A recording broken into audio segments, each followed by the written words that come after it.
Tesla, semua listrik. Tesla telah melakukan sebuah pekerjaan yang bagus untuk tetap menjaga biaya gaji karyawannya tetap rendah. Perusahaan tersebut lebih memilih untuk merekrut anak-anak lulusan baru dari Stanford dengan gaji $45.000 Amerika daripada orang-orang yang kariernya telah terbukti, namun belum tentu mau bekerja sekeras itu dengan gaji $120.000 Amerika. J.B. Straubel memiliki sebuah bekas luka sepanjang 5 cm yang memotong melintang di tengah pipi kirinya.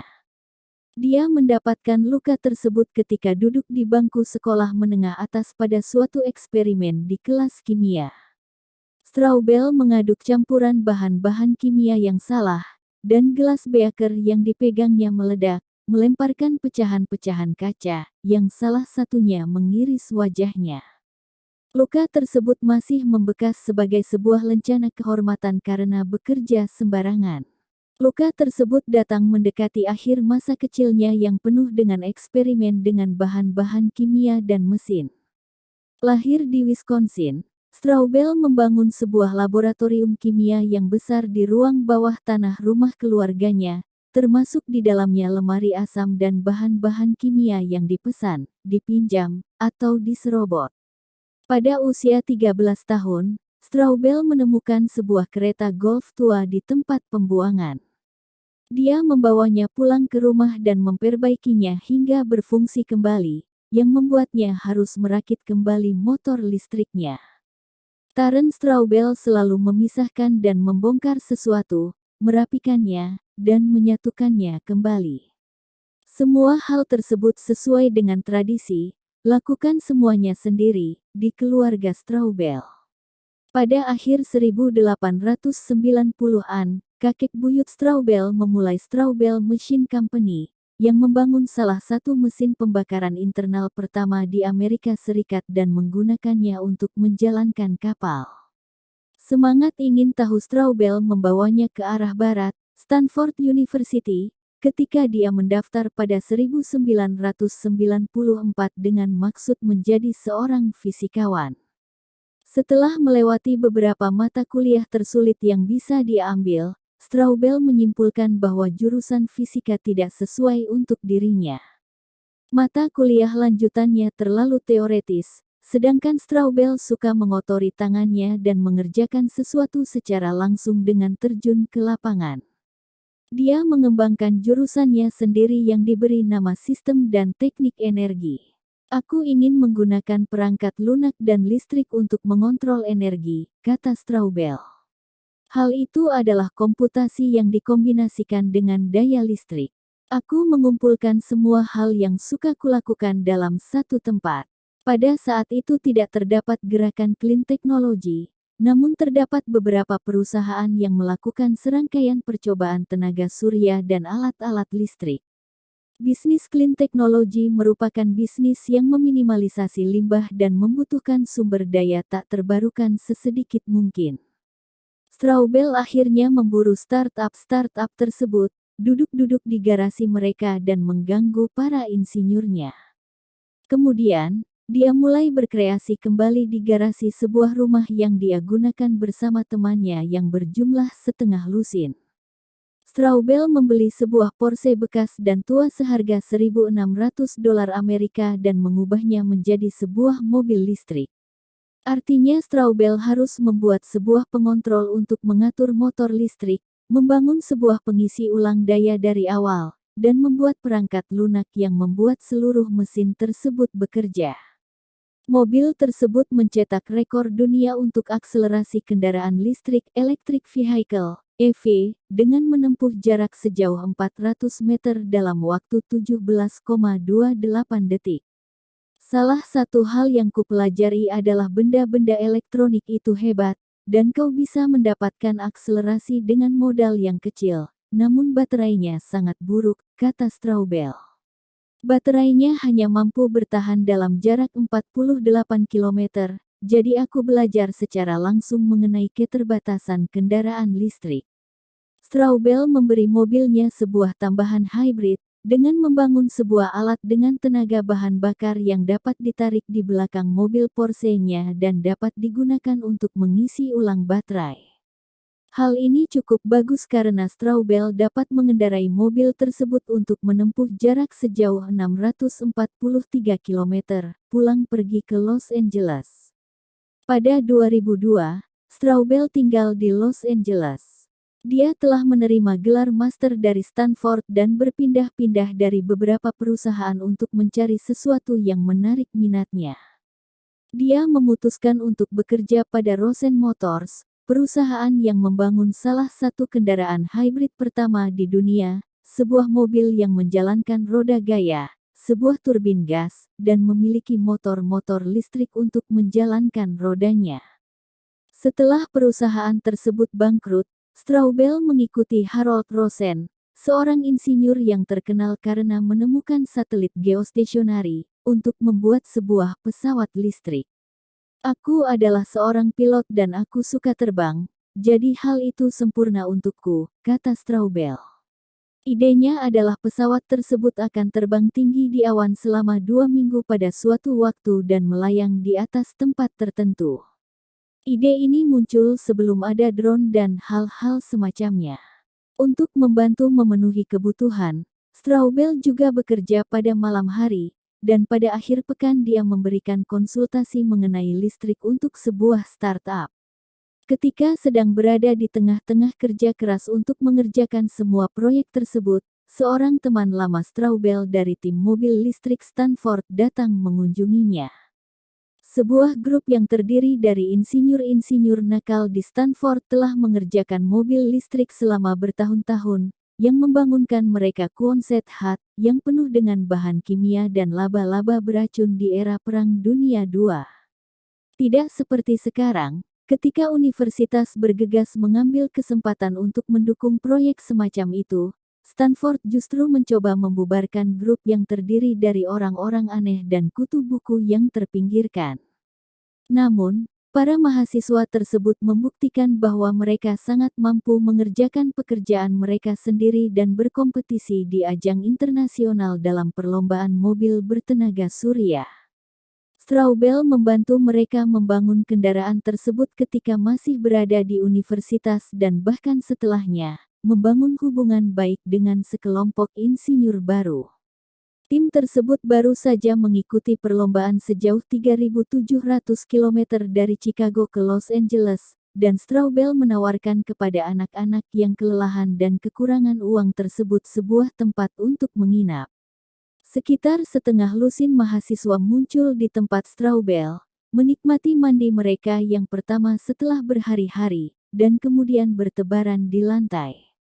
Ketika mereka berbincang-bincang hingga larut malam, Straubel dan tim surya tersebut tetap terpaku pada satu topik.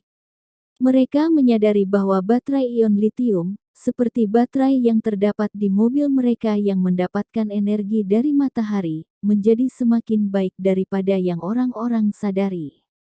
Banyak konsumen peralatan elektronik seperti laptop menggunakan baterai yang disebut dengan 18.650 ion litium, yang terlihat sangat mirip dengan baterai AA dan dapat dirangkai bersama.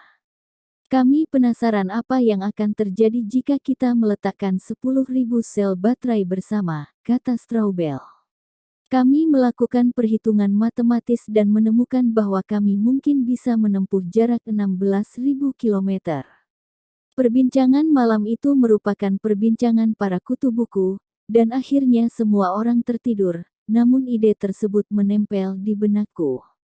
Segera setelahnya, Straubel mengikuti tim mobil tenaga surya, mencoba untuk berbicara kepadanya agar membangun sebuah mobil listrik yang berbasis baterai ion litium. Dia menempuh penerbangan ke Palo Alto, menghabiskan malamnya untuk tidur di pesawat, dan kemudian mengendarai sepeda menuju kampus Stanford untuk menjual dan menawarkan idenya sambil membantu proyek yang sedang mereka kerjakan. Desain yang diusulkan oleh Straubel adalah sebuah kendaraan super aerodinamis dengan 80% dari masanya tersusun dari baterai.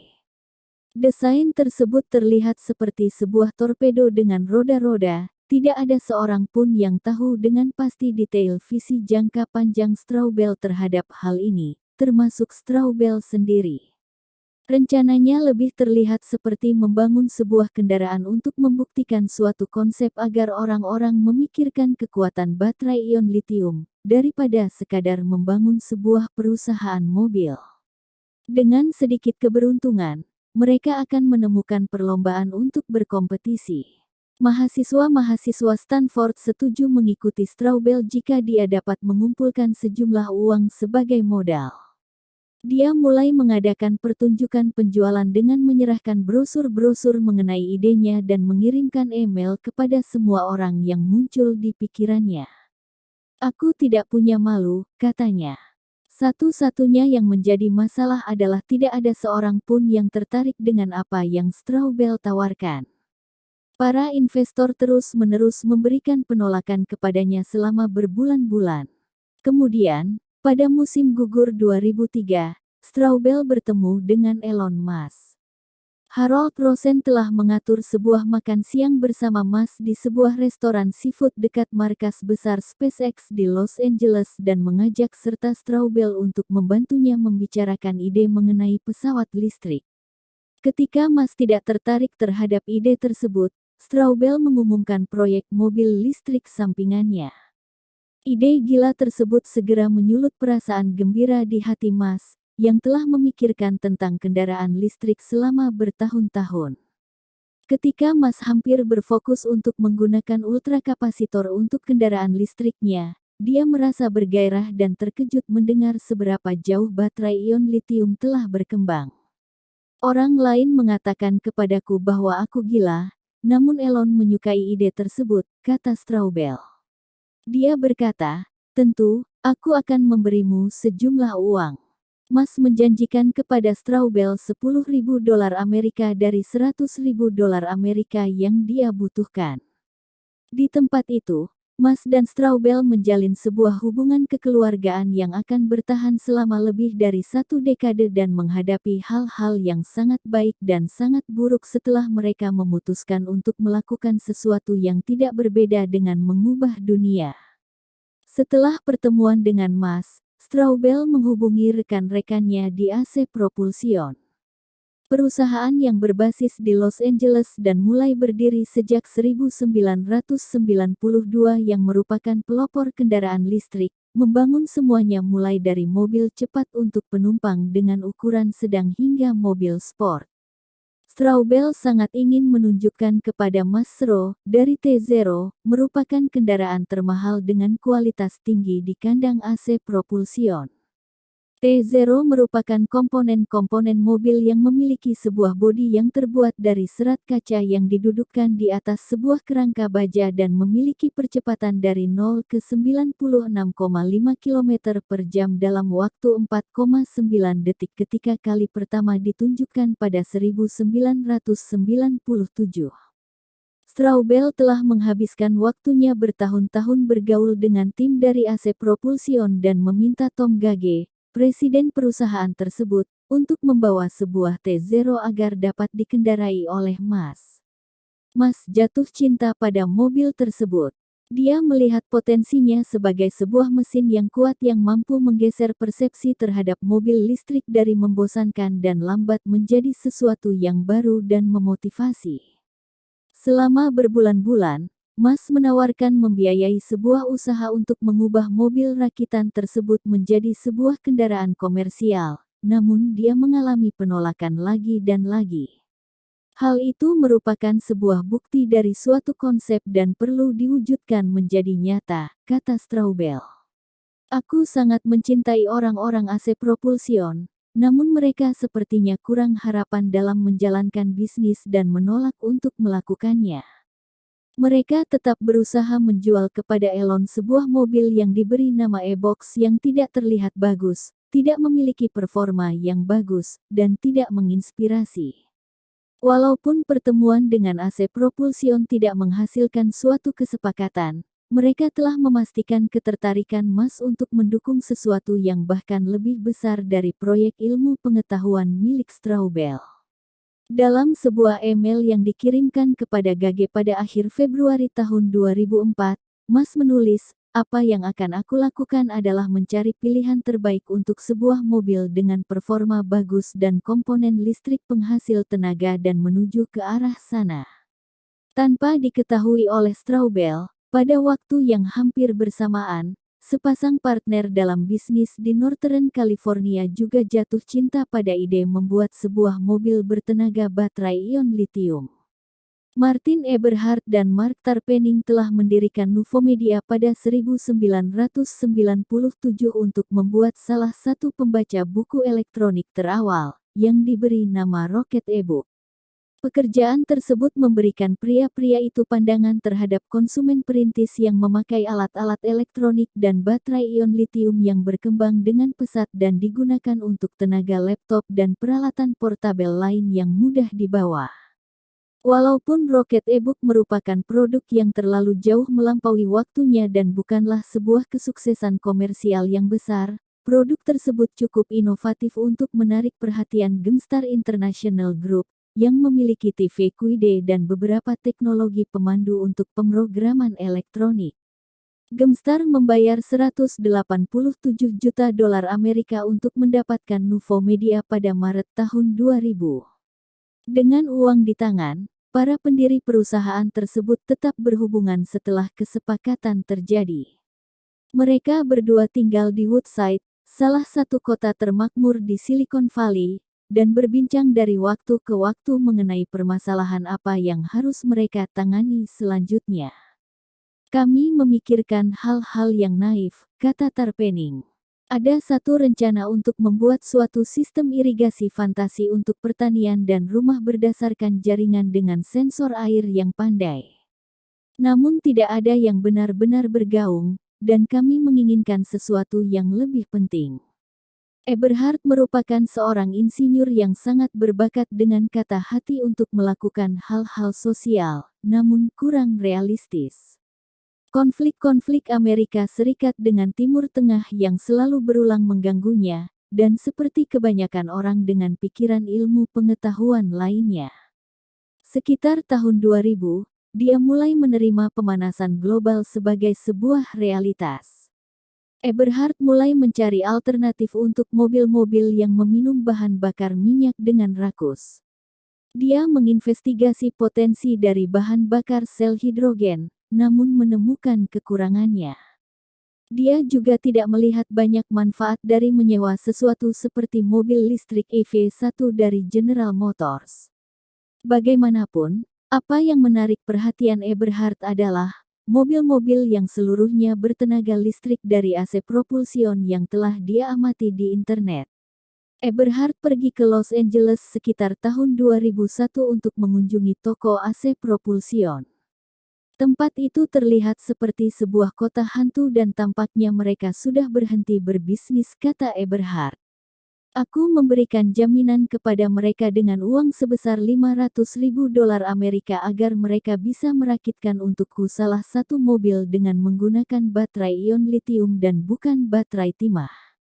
Eberhard juga mendorong AC Propulsion untuk menjadikannya sebuah usaha komersial, bukan hanya sebuah toko hobi. Ketika mereka menolak tawarannya, Eberhard memutuskan untuk membangun perusahaannya sendiri dan melihat apa yang benar-benar bisa dilakukan oleh baterai ion litium. Perjalanan Eberhard dimulai dengan membangun sebuah model teknis dari mobil listrik di suatu spreadsheet. Hal ini membuatnya bisa memodifikasi berbagai komponen dan melihat bagaimana pengaruhnya terhadap bentuk dan performa kendaraan. Dia dapat menyesuaikan berat, jumlah baterai, daya tahan ban dan bodi, serta mendapatkan jawaban kembali berapa jumlah baterai yang dibutuhkan untuk memberikan tenaga terhadap desain tersebut. Model tersebut menunjukkan dengan jelas bahwa SUV, yang sangat populer pada saat itu, lalu model lain seperti truk pengiriman, tidak mungkin menjadi kandidat. Teknologi tersebut sepertinya lebih sesuai untuk sebuah mobil sport yang canggih dan lebih ringan beratnya, cepat, menyenangkan untuk dikendarai, dan memiliki jangkauan yang lebih jauh dari yang orang-orang harapkan.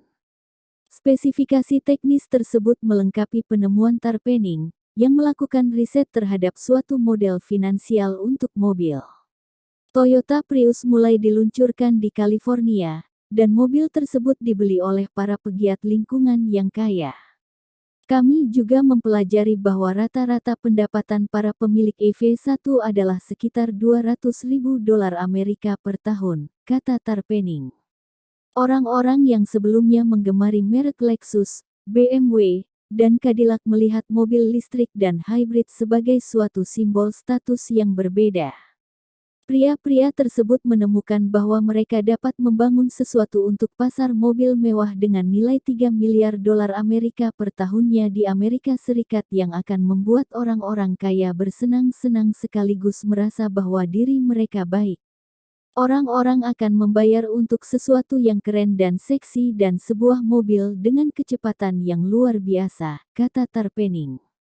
Pada tanggal 1 Juli tahun 2003, Eberhard dan Tarpenning bekerja sama untuk mendirikan perusahaan baru mereka. Ketika di Disneyland berapa bulan sebelumnya dalam sebuah kencan dengan istrinya, muncul ide di benak Eberhard sebuah nama Tesla Motors. Nama tersebut dipilih untuk memberikan penghormatan kepada penemu dan perintis motor listrik Nikola Tesla dan karena nama tersebut terdengar keren. Para pendiri tersebut menyewa sebuah kantor yang memiliki 3 buah meja dan 2 ruangan kecil dalam sebuah bangunan tua tahun 1960-an yang terletak di 845 Oak Grove Avenue di Menlo Park. Meja ketiga ditempati setelah beberapa bulan kemudian oleh Ian Wright, seorang insinyur yang tumbuh besar di sebuah peternakan di Selandia Baru. Dia adalah seorang tetangga dari para pendiri Tesla di Woodside, dan telah bekerja bersama mereka untuk mengasah tawarannya untuk membangun sebuah startup dalam bidang jaringan.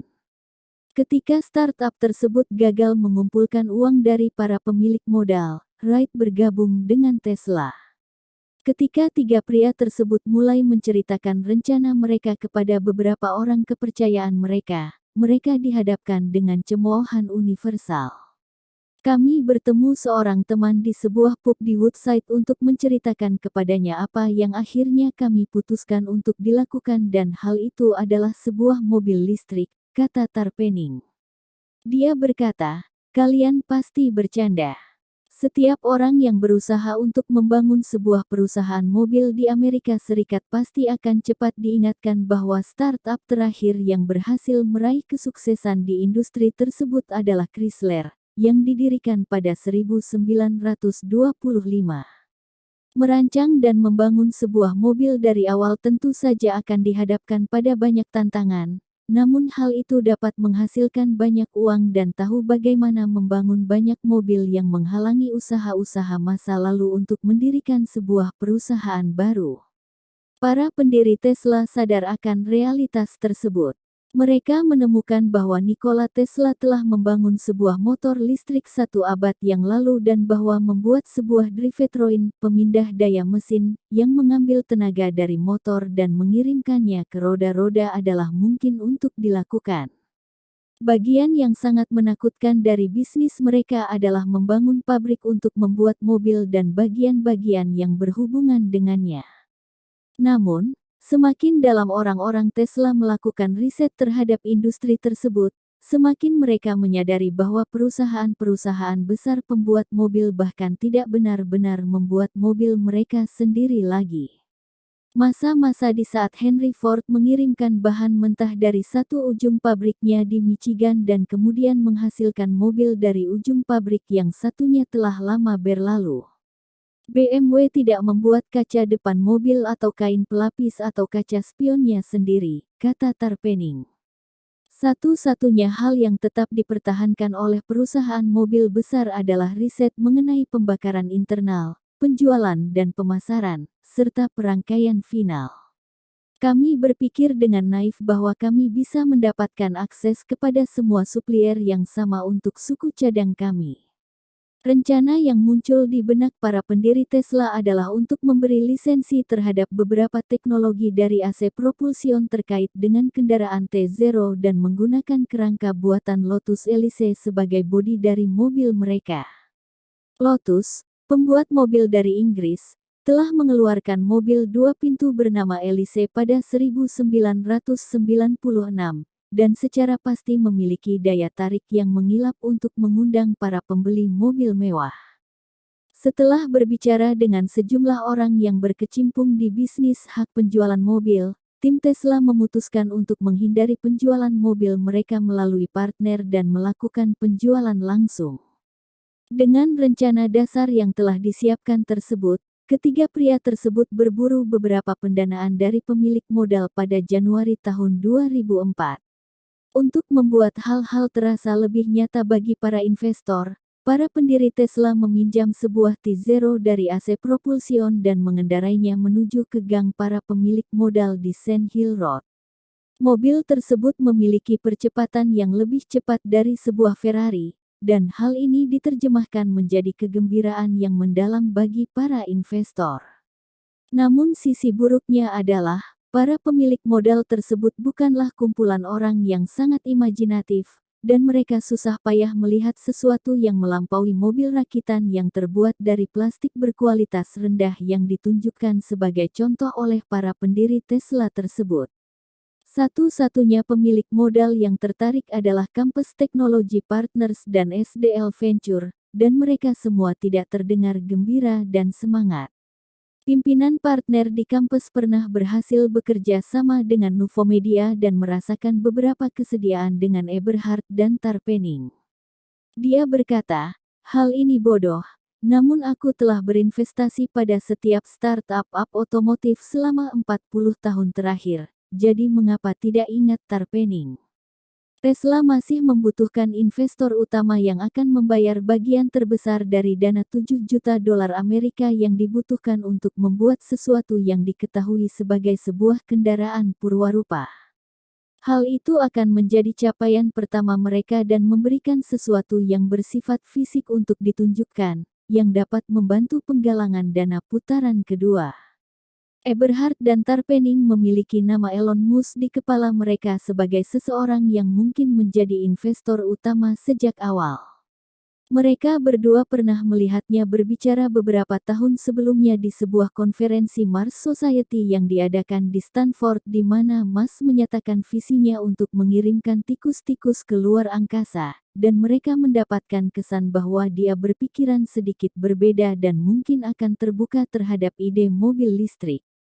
Ide untuk menjual dan menawarkan Tesla Motors kepada Musk menjadi semakin teryakinkan ketika Tom Gage dari AC Propulsion menelepon Eberhard dan mengatakan kepadanya bahwa Musk sedang mencari sesuatu untuk didanai dalam arena mobil listrik.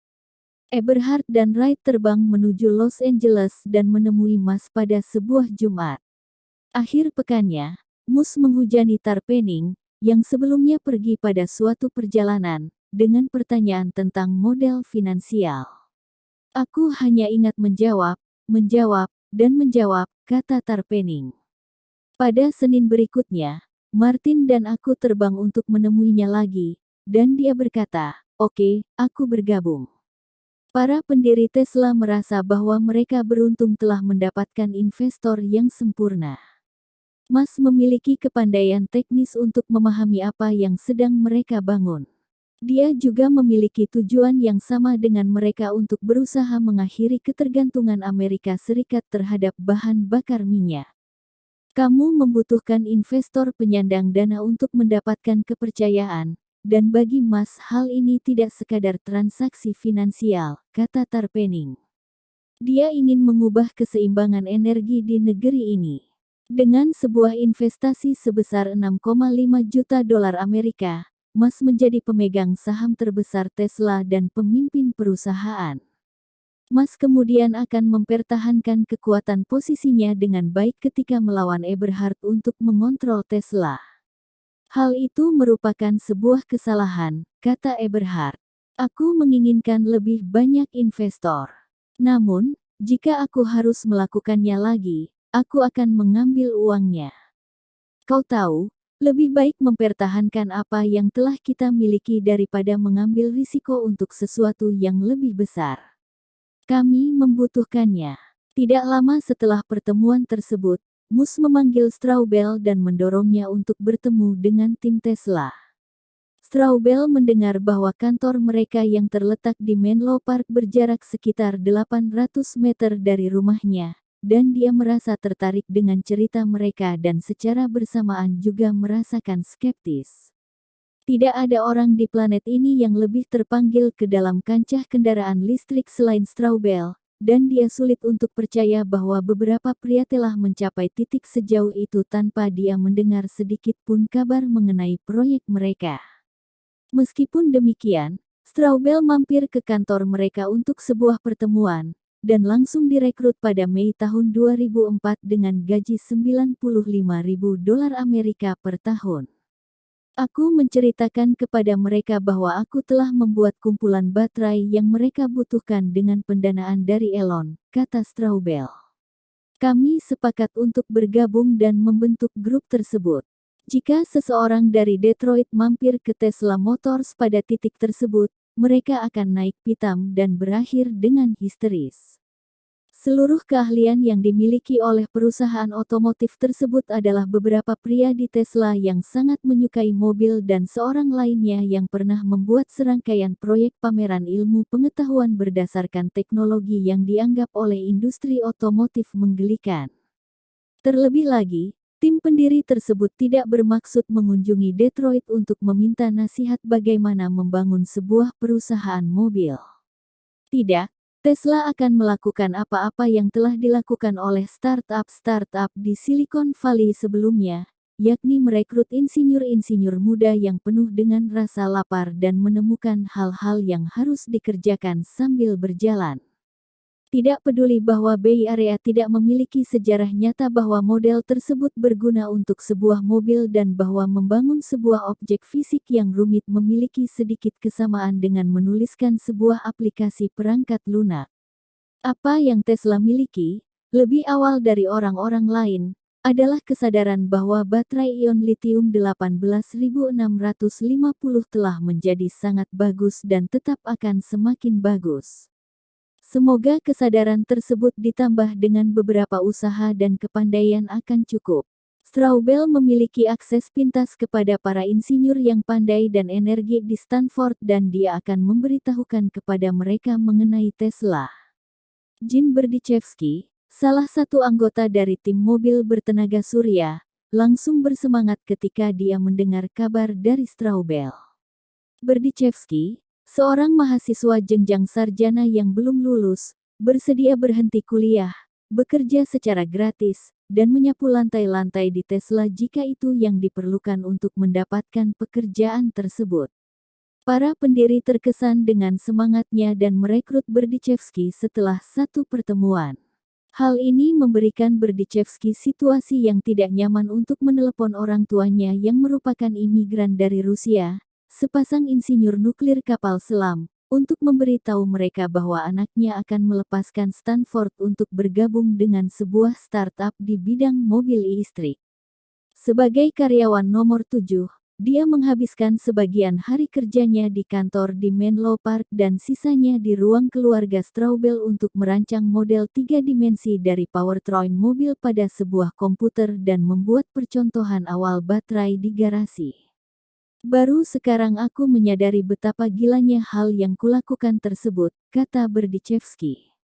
Tesla harus segera berkembang untuk mengakomodasi pasukan insinyurnya yang sedang meniti karir dan untuk membuat sebuah bengkel yang akan membantu mewujudkan Roadster, sebutan yang saat ini diberikan untuk mobil pertama yang mereka kembangkan.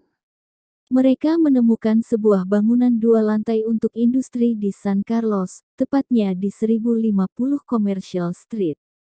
Fasilitas seluas plus 3.000 meter persegi tersebut tidaklah luas, namun memiliki ruang yang cukup untuk membangun sebuah bengkel riset dan pengembangan yang mampu menghasilkan beberapa percontohan mobil. Terdapat beberapa area luas untuk perakitan pada sisi kanan bangunan dan 2 tirai gulung luas yang cukup besar untuk mobil keluar masuk. Wright membagi area lantai yang terbuka ke dalam beberapa bagian, motor, baterai, daya elektronik, dan perakitan akhir. Separuh bagian bangunan di sisi kiri adalah sebuah area kantor yang telah dimodifikasi dengan cara yang aneh oleh penyewa sebelumnya, sebuah perusahaan penyedia pipa saluran air. Ruang rapat utama memiliki sebuah bar dan sebuah bak cuci piring dengan kerannya yang berbentuk mulut angsa, dan knop panas dan dinginnya berbentuk sayap. Berdichevsky mengecat kantor tersebut dengan warna putih pada suatu minggu malam, dan minggu berikutnya para karyawan mengadakan sebuah karya wisata ke IKEA untuk membeli meja dan memesan komputer mereka dari Dell secara online. Sedangkan untuk peralatannya, Tesla memiliki sebuah kotak peralatan tukang yang terisi dengan palu, paku, dan alat-alat dasar pertukangan lainnya. Mas akan mengunjungi mereka sesekali dari Los Angeles dan tidak terpengaruh dengan kondisi tersebut, karena telah menyaksikan SpaceX tumbuh di lingkungan yang serupa. Rencana awal untuk memproduksi sebuah percontohan kendaraan terdengar peri wacana. Tesla akan menggunakan powertrain dari T0 AC Propulsion dan memasangnya ke dalam bodi Lotus Elise. Perusahaan tersebut telah memperoleh sebuah skema untuk suatu desain motor listrik dan menemukan bahwa mereka dapat membeli sebuah transmisi dari sebuah perusahaan di Amerika Serikat atau Eropa dan memperoleh bagian-bagian lain dari Asia. Insinyur Tesla kebanyakan harus berfokus untuk mengembangkan sistem baterai, perkabelan dari mobil, pemotongan dan pengelasan metal sesuai kebutuhan untuk menyatukan semuanya bersama. Para insinyur suka berkotor-kotor dengan hardware, dan tim Tesla berpikir bahwa Roadster adalah sama seperti sebuah proyek konversi mobil yang dapat diselesaikan dengan 2 atau 3 orang insinyur mesin, dan sedikit orang-orang perakitan. Tim utama yang membangun prototipe tersebut terdiri dari Straubel, Berdichevsky, dan David Lyons, seorang insinyur mesin yang sangat pandai dan karyawan nomor 12. Lyons memiliki pengalaman bekerja untuk perusahaan-perusahaan Silicon Valley selama sekitar 1 dekade dan telah bertemu dengan Straubel beberapa tahun sebelumnya ketika 2 orang tersebut terlibat dalam sebuah percakapan di 7-Eleven tentang sebuah sepeda listrik yang dinaiki oleh Straubel. Lyons telah membantu Straubel untuk membayar tagihan dengan merekrutnya sebagai seorang konsultan untuk suatu perusahaan yang membangun sebuah peralatan semacam pemindai suhu tubuh. Straubel berpikir dia bisa membalas budi dengan mengajak Lyons pada tahapan awal sebuah proyek yang menyenangkan. Tesla akan mendapatkan manfaat yang besar pula. Seperti yang dikatakan oleh Berdichevsky, Dave Lyons tahu bagaimana menyelesaikan sesuatu. Para insinyur membeli sebuah lift hidrolik berwarna biru untuk mobil dan memasangnya di dalam ruangan. Mereka juga membeli beberapa peralatan mesin, peralatan tangan, dan lampu sorot untuk bekerja di malam hari dan mulai mengubah fasilitas tersebut menjadi sebuah pusat untuk aktivitas riset dan pengembangan. Insinyur elektro mempelajari perangkat lunak level dasar Lotus untuk mengetahui bagaimana menyatukan pedal, peralatan mekanik, dan pengukur di dashboard. Pekerjaan yang lebih sulit terjadi ketika merancang paket baterai. Tidak ada seorang pun yang pernah mencoba untuk mengkombinasikan ratusan baterai ion litium secara paralel, sehingga Tesla berakhir dengan menjadi pelopor teknologi tersebut. Para insinyur mulai mencoba untuk memahami bagaimana panas akan terbuang dan aliran arus akan melewati 70 baterai dengan merekatkan mereka dengan lem super secara bersamaan ke dalam suatu kumpulan yang disebut bricks. Kemudian 10 bricks akan diletakkan bersama, dan insinyur akan menguji berbagai jenis mekanisme pendinginan udara dan air. Ketika tim Tesla telah mengembangkan sebuah paket baterai yang bisa berfungsi, mereka meregangkan kerangka mobil Lotus Elise kuning sepanjang 13 cm dan merendahkan paket dengan sebuah derek ke bagian belakang mobil, tempat mesinnya berada. Usaha tersebut dimulai dengan sungguh-sungguh pada tanggal 18 Oktober tahun 2004 dan cukup luar biasa. 4 bulan kemudian, pada tanggal 27 Januari tahun 2005, sebuah jenis mobil yang benar-benar baru telah dirakit oleh 18 orang. Bahkan mobil tersebut bisa dikendarai berkeliling. Tesla memiliki sebuah pertemuan dewan hari itu, dan Musk melesat dengan cepat ke dalam mobil. Dia cukup bahagia untuk tetap berinvestasi. Musk memberikan 9 juta dolar Amerika lagi ketika Tesla mengumpulkan pendanaan sebesar 13 juta dolar Amerika. Perusahaan rencananya akan meluncurkan Roadster ke konsumen pada awal 2006. Ketika mereka telah selesai membuat sebuah mobil kedua beberapa bulan setelahnya, insinyur di Tesla memutuskan bahwa mereka harus menghadapi sebuah potensi besar mengenai kekurangan yang ada di kendaraan listrik tersebut. Pada tanggal 4 Juli tahun 2005, mereka berada di rumah Eberhard di Woodside untuk merayakan Hari Kemerdekaan dan menemukan bahwa saat itu adalah momen yang tepat untuk melihat apa yang terjadi ketika baterai Roadster terbakar. Seseorang menempel 20 baterai bersamaan, meletakkan seuntai kabel pemanas ke ikatan tersebut, dan membakarnya. Benda itu meluncur ke atas seperti sekelompok roket botol, kata Lyons. Tidak hanya 20 baterai, Roadster memiliki hampir sekitar 7.000 baterai dan bayang-bayang mengenai ledakan yang akan terjadi pada skala tersebut menghantui para insinyur. Salah satu keunggulan dari sebuah mobil listrik adalah untuk menjauhkan orang-orang dari cairan yang mudah terbakar seperti bensin dan ledakan yang tiada henti yang terjadi pada sebuah mesin. Tentu saja orang-orang kaya tidak akan membayar sebuah harga yang mahal untuk sesuatu yang bahkan lebih berbahaya, dan skenario awal dari mimpi buruk para karyawan Tesla adalah seorang konsumen yang kaya dan terkenal akan terjebak dalam api dan terbakar karena mobil mereka. Saat itu adalah salah satu momen, oh tidak, kata Lyons. Saat itu adalah ketika kami benar-benar tersadar. Tesla membentuk sebuah tim khusus beranggotakan 6 orang untuk mengatasi isu baterai tersebut. Semua tugas yang lain ditarik dan mereka diberikan uang untuk memulai eksperimen. Ledakan pertama mulai terjadi di kantor utama Tesla, para insinyur merekamnya dalam gerak lambat. Ketika suasana perusahaan sedang kondusif, Tesla memindahkan riset ledakan tersebut ke sebuah area peledakan di belakang sebuah cabang stasiun listrik yang dikelola oleh pemadam kebakaran. Ledakan demi ledakan, para insinyur mempelajari banyak hal mengenai cara kerja di dalam baterai.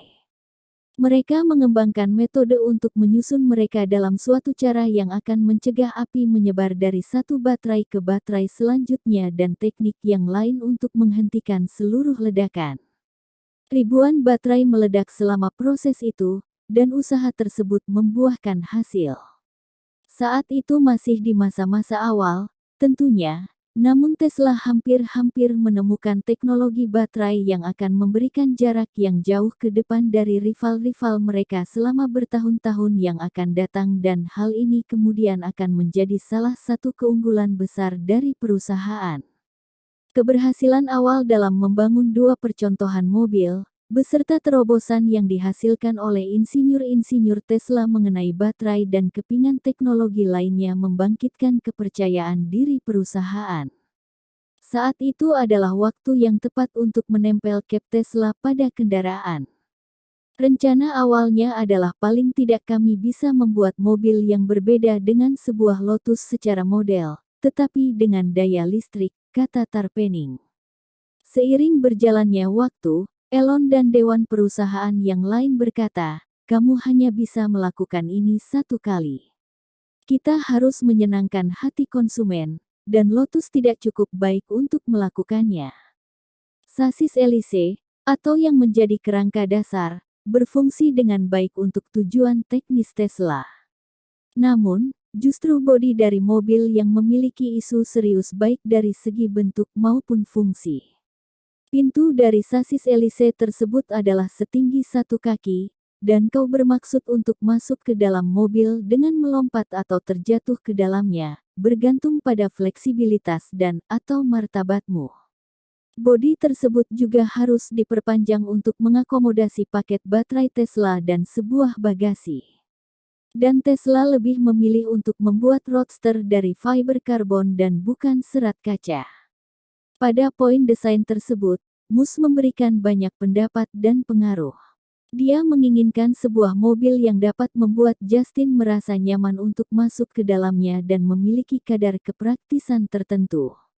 Musk memperjelas pendapat-pendapat tersebut ketika dia mengunjungi Tesla untuk pertemuan dewan dan peninjauan desain. Tesla merekrut beberapa desainer untuk membuat rancangan tampilan baru Roadster. Setelah memilih dan memutuskan satu desain favorit, perusahaan mengeluarkan biaya untuk membangun sebuah model dengan skala 1/4 pada April. Proses ini memberitahukan kepada para eksekutif Tesla sebuah pengetahuan baru mengenai hal-hal yang dibutuhkan untuk membuat sebuah mobil. Mereka membungkus bahan mylar yang mengilap di sekitar model dan menghilangkan udara di dalamnya, sehingga kamu benar-benar bisa melihat kontur, kilau, dan bayangannya, kata Tarpenning. Model perak tersebut kemudian diubah menjadi sebuah file digital sehingga para insinyur dapat memanipulasinya melalui komputer mereka. Sebuah perusahaan dari Inggris mengambil file tersebut dan menggunakannya untuk membuat sebuah versi plastik dari mobil yang disebut dengan Eurobak untuk pengujian aerodinamis. Mereka meletakkannya dalam sebuah kapal dan mengirimkannya kepada kami, dan kemudian kami membawanya kepada Burning Man, kata Tarpenning merujuk pada festival seni tahunan yang diadakan di Gurun Nevada. Sekitar setahun setelahnya, setelah banyak melakukan modifikasi dan proyek, Tesla akhirnya memiliki waktu untuk beristirahat dari pekerjaannya. Ketika itu adalah Mei tahun 2006, dan perusahaan telah berkembang hingga memiliki 100 karyawan. Tim ini membangun sebuah versi hitam dari Roadster yang dikenal dengan sebutan EP1, singkatan dari Engineering Prototype 1. Seolah-olah hal tersebut menunjukkan bahwa, kami sekarang berpikir bahwa kami tahu apa yang akan kami bangun, kata Tarpenning. Kamu dapat merasakannya. Itu adalah sebuah mobil sungguhan, dan rasanya sangat menyenangkan. Kehadiran EP1 menunjukkan kepada para investor suatu alasan besar untuk apa uang yang telah mereka berikan dan untuk meminta pendanaan lebih dari partisipan yang lebih luas. Para pemilik modal cukup terkesan hingga mengabaikan fakta bahwa terkadang para insinyur harus mengipas mobil secara manual untuk mendinginkannya di antara pelaksanaan uji coba dan sekarang mereka mulai menggenggam potensi jangka panjang Tesla. Musk sekali lagi menginvestasikan uangnya untuk Tesla, sebesar 12 juta dolar Amerika, dan beberapa investor yang lain, termasuk usaha penyedia modal Draper Fisher Jurvetson, Vantage Point Capital Partners, JP Morgan, Campus Technology Partners, Nick Pritzker, Larry Page, dan Sergey Brin, sehingga terkumpul dana sekitar 40 juta dolar Amerika. Pada Juli tahun 2006, Tesla memutuskan untuk memberitahukan kepada dunia apa saja yang telah mereka lakukan selama ini. Para insinyur perusahaan telah membuat sebuah prototipe merah, EP2, untuk melengkapi versi hitam, dan keduanya dipajang dalam sebuah acara di Santa Clara. Para insan pers berkumpul untuk pengumuman tersebut dan sangat terbawa dengan apa yang mereka saksikan. Roadster terlihat hebat.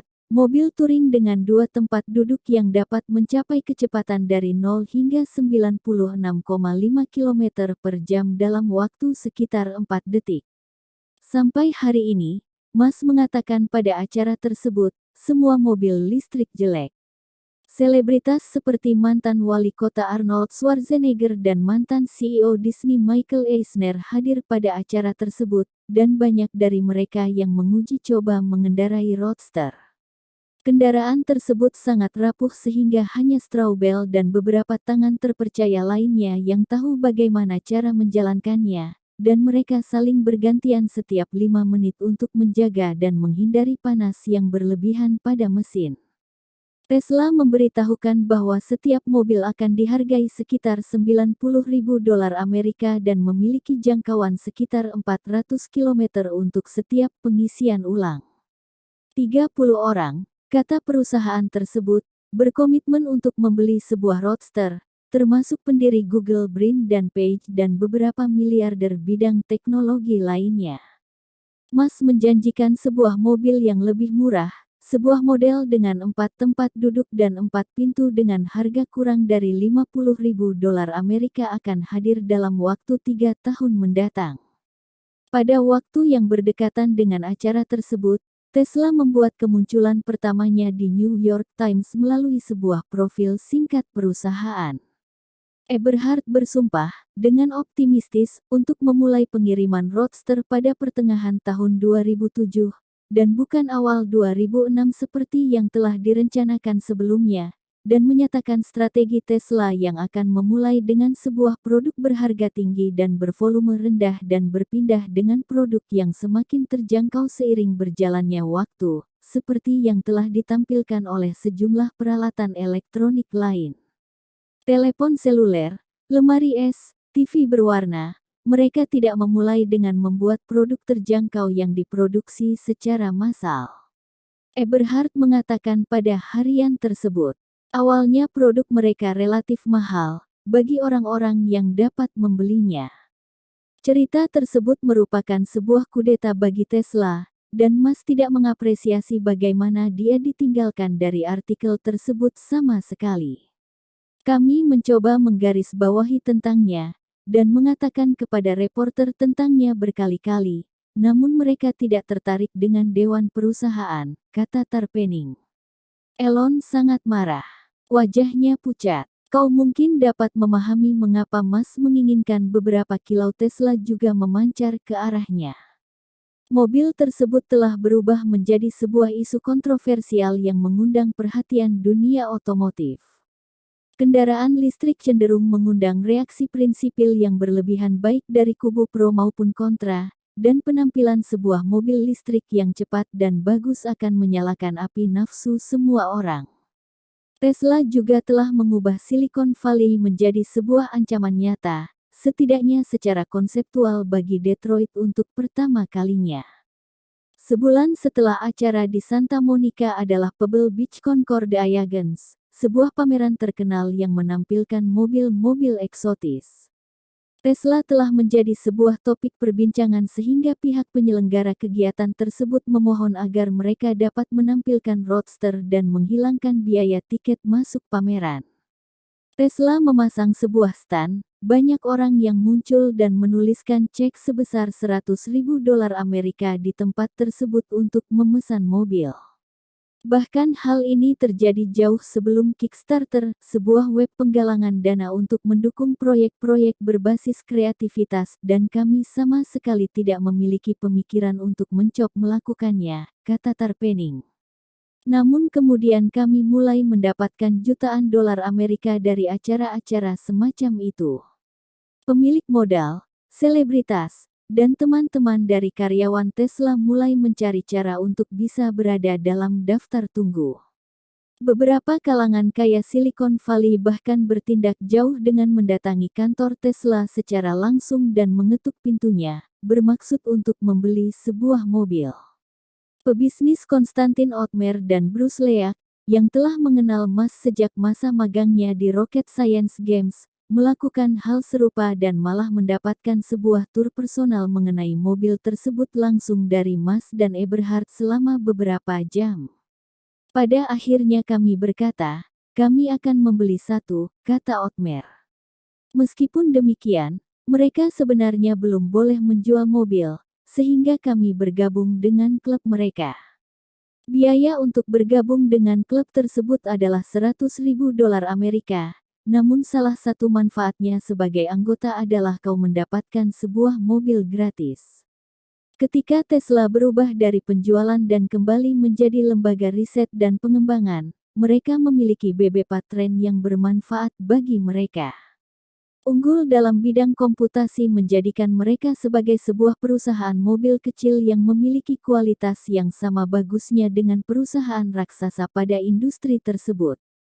Bertahun-tahun yang lalu, pembuat mobil harus membuat sebuah armada kecil yang terdiri dari banyak mobil untuk pengujian kecelakaan. Tesla tidak mampu melakukannya, dan mereka tidak perlu melakukannya.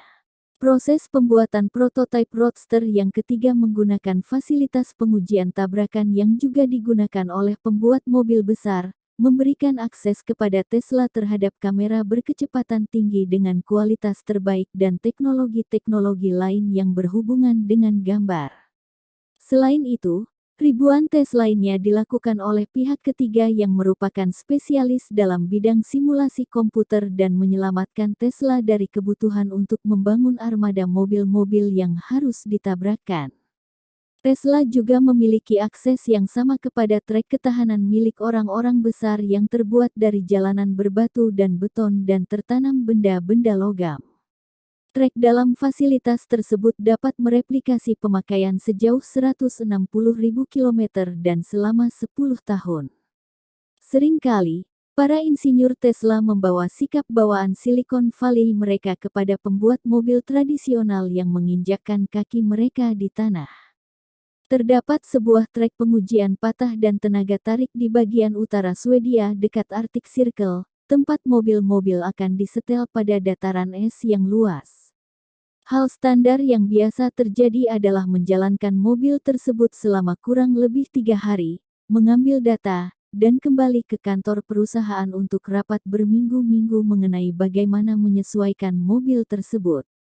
Seluruh proses untuk menyetel sebuah mobil dapat memakan waktu selama musim dingin.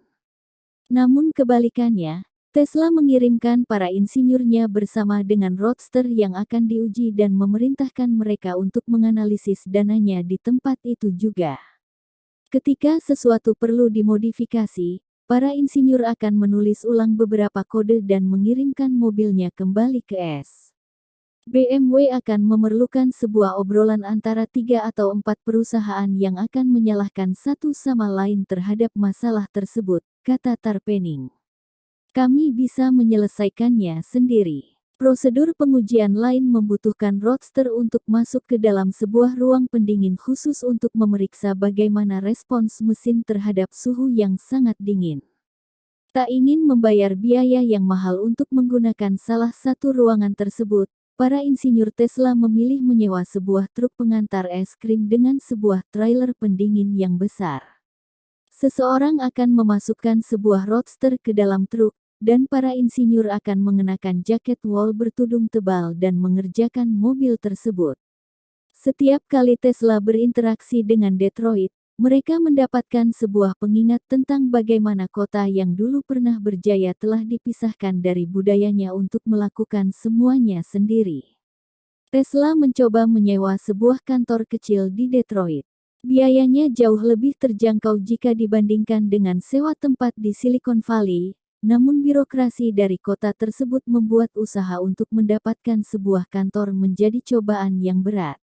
Pemilik bangunan tersebut ingin melihat laporan keuangan selama 7 tahun milik Tesla yang telah diaudit, yang masih merupakan sebuah perusahaan swasta.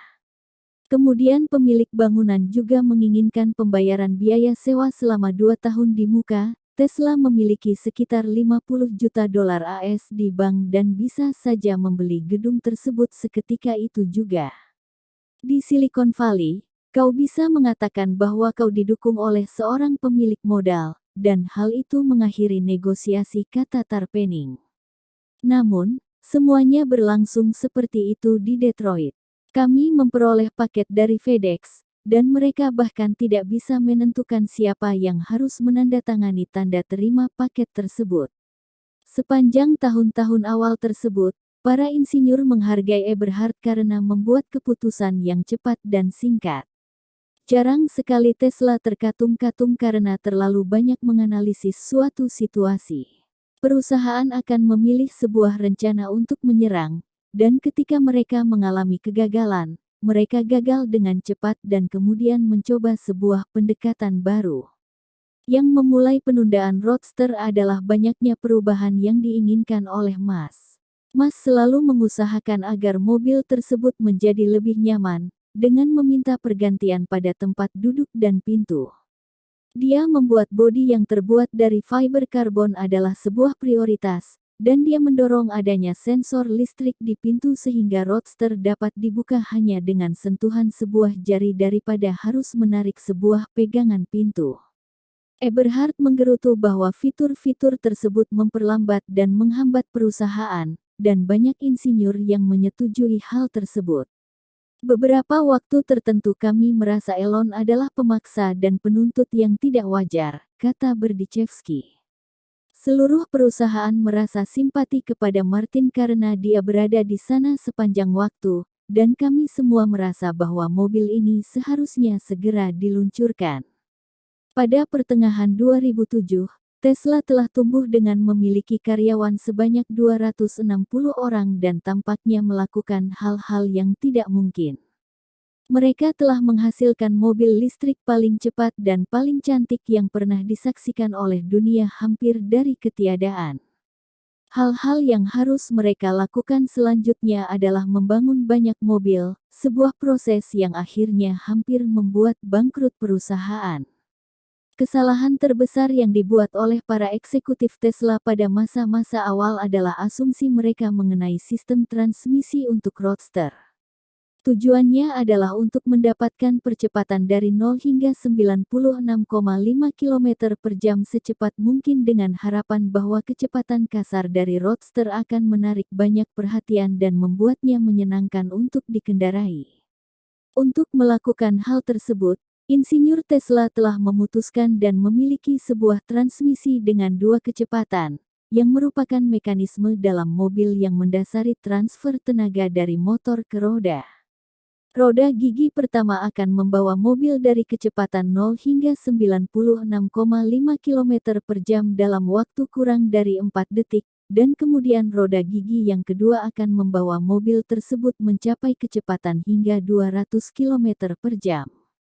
Tesla telah merekrut Extract, sebuah perusahaan asal Inggris yang memiliki spesialisasi pada desain transmisi, untuk membangun bagian tersebut dan memiliki segala alasan untuk percaya bahwa hal ini akan menjadi bagian yang mulus dalam perjalanan Roadster. Orang-orang telah membuat transmisi sejak Robert Fulton membuat mesin uap, kata Bill Curry, seorang insinyur veteran Silicon Valley dan karyawan nomor 86 di Tesla. Kami pikir kau hanya akan memesan satu. Namun satu hal pertama yang kami miliki hanya bertahan selama 40 detik. Transmisi awal tidak dapat menangani lompatan yang besar dari roda gigi pertama ke roda gigi kedua, dan ketakutannya adalah roda gigi kedua akan terbawa pada kecepatan yang tinggi dan tidak dapat disinkronisasi dengan motor dengan baik, yang akan membawa kerusakan dan malapetaka besar terhadap mobil. Lyons dan insinyur yang lain dengan cepat diperintahkan untuk mencoba memperbaiki isu tersebut. Mereka menemukan beberapa kontraktor lain untuk merancang penggantinya dan lagi-lagi berharap bahwa ahli transmisi dalam waktu yang lama tersebut akan memberikan sesuatu yang berguna dengan kemudahan yang relatif. Bagaimanapun, segalanya segera terlihat jelas, bahwa para kontraktor tidak selalu memberikan tim terbaik mereka untuk mengerjakan proyek untuk sebuah startup kecil di Silicon Valley dan menghasilkan transmisi baru yang tidak lebih baik dari yang pertama. Selama pengujian, Tesla menemukan bahwa terkadang transmisi tersebut akan rusak setelah jarak 150 mil dan waktu rata-rata antara kegagalan adalah sekitar 3.200 km. Ketika sebuah tim dari Detroit menjalankan sebuah analisis penyebab utama kegagalan transmisi tersebut, mereka menemukan 14 isu berbeda yang dapat menyebabkan sistemnya rusak. Tesla telah berencana meluncurkan Roadster pada November tahun 2007, namun isu transmisi tersebut tidak berhasil, dan pada tanggal 1 Januari tahun 2008, kembali lagi ke awal. Perusahaan harus sekali lagi memulai dari awal, pada sebuah usaha transmisi yang ketiga. Tesla juga mengalami isu di luar negeri. Perusahaan tersebut telah memutuskan untuk mengirimkan sebuah tim yang terdiri dari insinyur termuda paling energik ke Thailand untuk memulai sebuah pabrik baterai. Tesla berpartner dengan sebuah kolega yang antusias, walaupun tidak benar-benar memiliki kemampuan untuk memproduksi baterai. Para insinyur Tesla telah diberitahu bahwa mereka bisa datang dan mengatur pembangunan dari pabrik baterai tersebut. Alih-alih sebuah pabrik, mereka malah menemukan sebuah lempeng beton dengan tonggak-tonggak yang menyangga sebuah atap. Bangunan tersebut berjarak sekitar 3 jam perjalanan ke arah selatan dari Bangkok, dan dibiarkan hampir terbuka seperti banyak pabrik lainnya karena suhu yang luar biasa panas. Operasi produksi pabrik lain berhubungan dengan pembuatan kompor, ban, dan komoditas lain dengan elemen-elemen yang dapat bertahan. Sedangkan Tesla memiliki baterai dan alat elektronik yang sensitif, dan seperti bagian dari Falcon 1, mereka akan dilumat oleh kondisi yang lembab dan mengandung garam. Akhirnya, partner Tesla tersebut membayar sekitar $75.000 AS untuk memasang papan dinding, melapisi lantainya, dan membuat ruang penyimpanan dengan pengontrol suhu. Insinyur Tesla harus melakukan pekerjaan berjam-jam yang menjengkelkan untuk melatih para pekerja Thailand mengenai bagaimana menggunakan alat-alat elektronik dengan baik dan benar. Pengembangan teknologi baterai, yang dahulu pernah bergerak dengan langkah yang sangat cepat, mulai melambat hingga gerak yang pelan sekali. Pabrik baterai merupakan salah satu bagian dari rantai suplai yang terbentang lintas benua, menambahkan biaya dan penundaan pada produksi Roadster. Panel bodi untuk mobil dibuat di Prancis, sedangkan motornya datang dari Taiwan. Tesla berencana untuk membeli sel baterai di China dan mengirimkannya ke Thailand untuk mengubah bagian-bagian yang terpisah tersebut menjadi paket baterai. Paket baterai, yang harus disimpan dalam waktu seminimal mungkin untuk menghindari degradasi, kemudian akan dibawa ke pelabuhan dan dikirimkan ke Inggris, tempat mereka menyelesaikan urusan bea cukai. Tesla kemudian berencana meminta Lotus membangun bodi mobilnya, memasang paket baterai, dan mengirimkan Roadster dengan kapal memutari Cape Horn menuju Los Angeles. Dalam skenario tersebut, Tesla harus membayar tumpukan mobil tersebut dan tidak memperoleh kesempatan untuk mendapatkan penghasilan pada bagian-bagian tersebut sampai 6 hingga 9 bulan berlalu. Idenya adalah mengerjakan segala sesuatunya di Asia, untuk menyelesaikan hal-hal dengan cepat dan murah, dan menghasilkan uang dari mobil, kata Forrest North, salah satu insinyur yang dikirimkan ke Thailand. Namun yang kami temukan adalah hal tersebut untuk hal-hal yang sangat rumit, kau bisa melakukan pekerjaan dengan lebih murah di sini dan memiliki penundaan yang lebih sedikit dan lebih sedikit masalah. Ketika beberapa orang yang baru direkrut tiba, mereka terkejut karena menemukan betapa terlihat sembrononya rencana Tesla.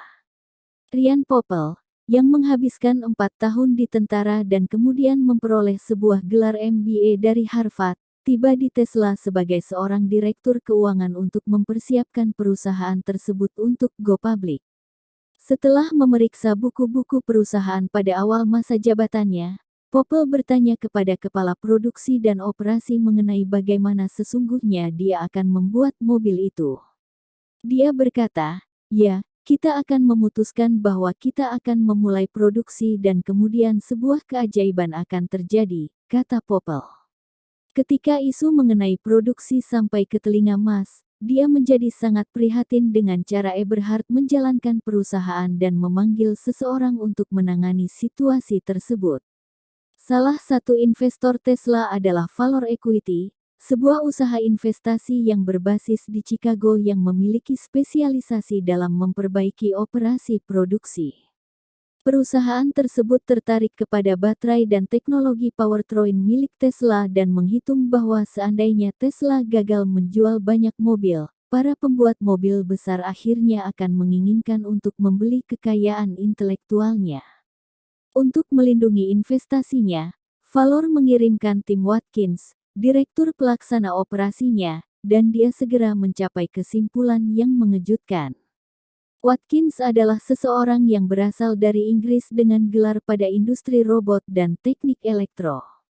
Dia telah membangun reputasinya sebagai seseorang yang banyak akal dan mampu menyelesaikan permasalahan.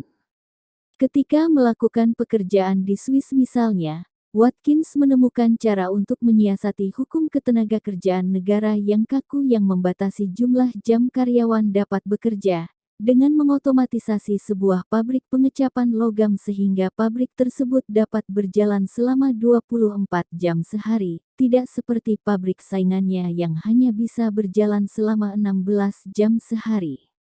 Watkins juga dikenal sebagai seseorang yang menjaga rambut ekor kudanya tetap berada di tempatnya dengan menggunakan tali ikat rambut warna hitam, mengenakan sebuah jaket kulit hitam, dan membawa sebuah tas pinggang hitam kemanapun ia pergi. Tas pinggang tersebut berisi paspor, buku cek, sumbat telinga, tabir surya, makanan, dan bermacam-macam keperluannya yang lain. Tas ini penuh dengan barang sehari-hari yang kubutuhkan agar dapat bertahan hidup, kata Watkins. Jika aku berjalan sejauh 3 meter dari benda ini, aku akan merasakannya. Walaupun sedikit eksentrik, Watkins menghabiskan berminggu-minggu untuk berbicara dengan para karyawan dan menganalisis dengan teliti setiap bagian dari rantai suplai Tesla untuk menentukan berapa banyak biaya yang dibutuhkan untuk membuat Roadster.